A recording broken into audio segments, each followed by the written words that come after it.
The Vertigo comic book Human Target is about to make its primetime debut. Here's a look.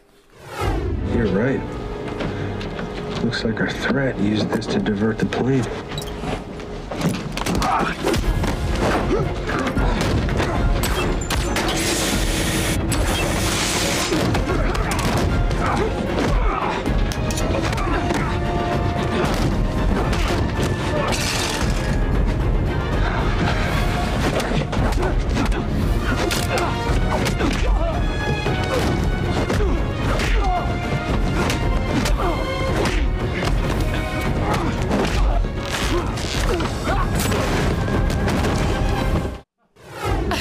Please welcome the executive producer and star of Human Target, McG, and Mark Valley. Oh, he's directing your applause.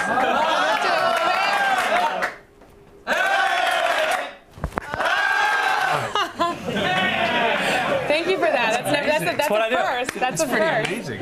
Now, McG, I heard that you are a big fan of DC Comics. I am indeed, and we have a deal out at Warner Brothers. Warner Brothers and DC are in business, and we're always leafing through the comics of yesteryear, looking for some characters that we're excited about, and we got excited about Human Target, and then I saw Mark, and I said, let's make something happen. That's it? You just want, that's your power? You're like, I want this and him. No.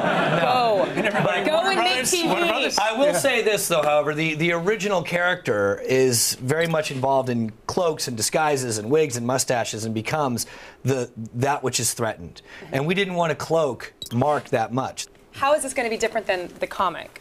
Well, I mean, that's one of the defining characteristics that makes it, a little bit different. Because he would take on the person, yeah. And now he's going to... Yeah, and I mean, I'm very excited about the Guerrero character, which is Jackie Earle Haley, and we all know Jackie Rorschach. When I found out that I couldn't, it's such a great cast. Yeah. And also, Shai McBride, yeah, fantastic. Pushing Daisies in Boston Public, yeah. Now, you saw him watching Fringe, and you thought, this is the guy? That's what you saw Mark on? We were old Army buddies. That's right, because you served in Desert Storm. Yes, the first one, which was, yeah.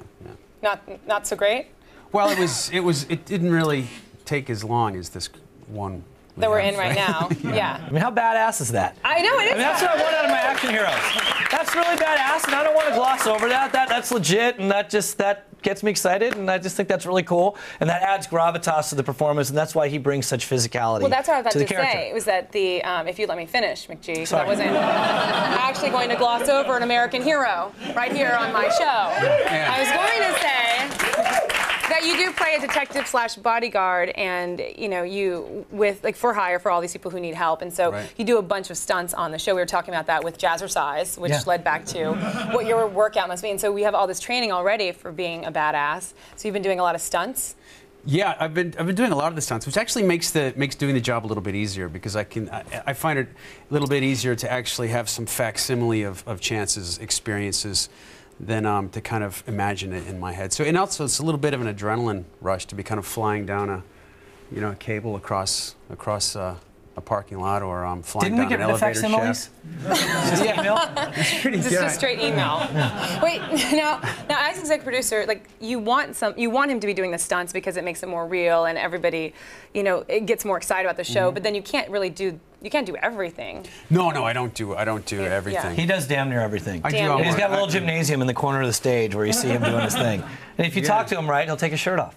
Really? Yeah. You just start taking your shirt off and working out on set? Yeah, I suggested, I said this would be a good opportunity for me to take my shirt off.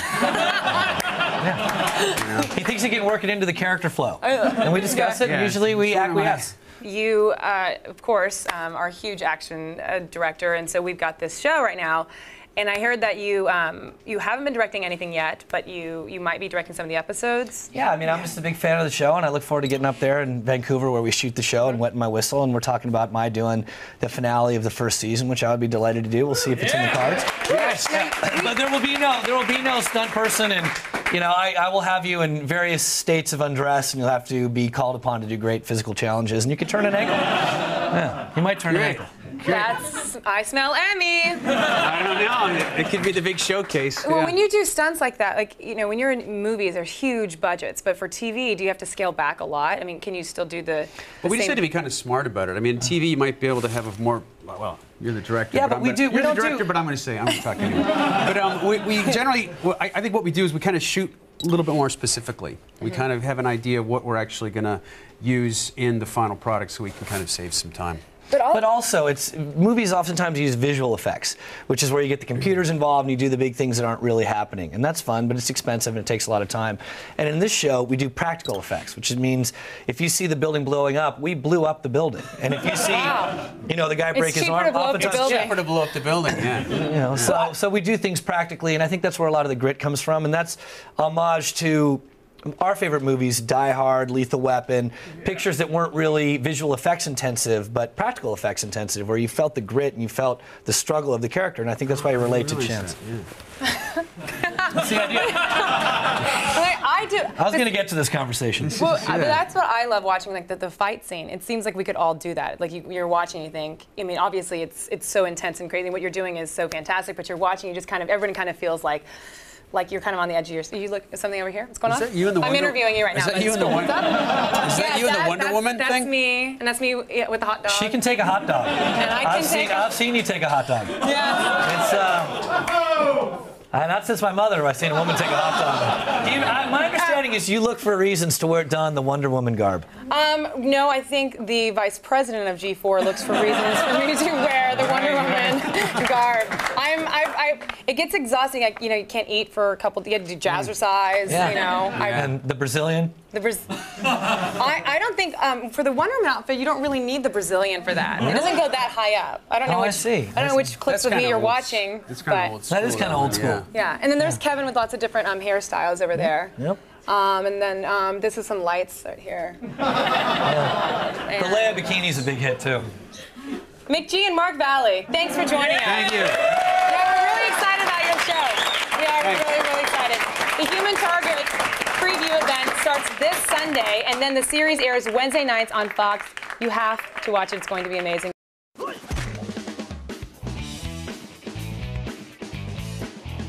Like this short clip? Want to get more? Download a full episode on iTunes, Zune, Xbox Marketplace, or Fancast Store right now. G4, TV that's plugged in.